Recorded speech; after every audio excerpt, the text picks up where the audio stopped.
จ็บปวดจนใจจะขาดปวดใจทุกคืนวันนี้ก็ยังบ่ลืมบาดแผลมันยังบ่หายต้องเจ็บทุรนทุรายวอดวายดังตุ๊กตาหันหลั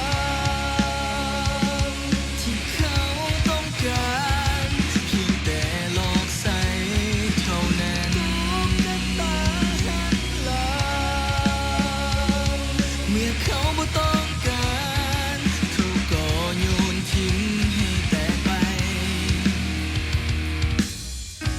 ในแววตาคู่นี้มันบ่งบอกทั้งน้ำตากำลังหลั่งลิ้น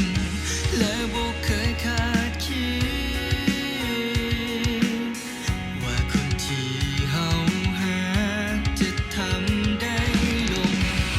ความฝันที่แสนหลอกลวงในวันนี้มันเหมือนมีดบาดเจ็บปวดจนใจจะขาด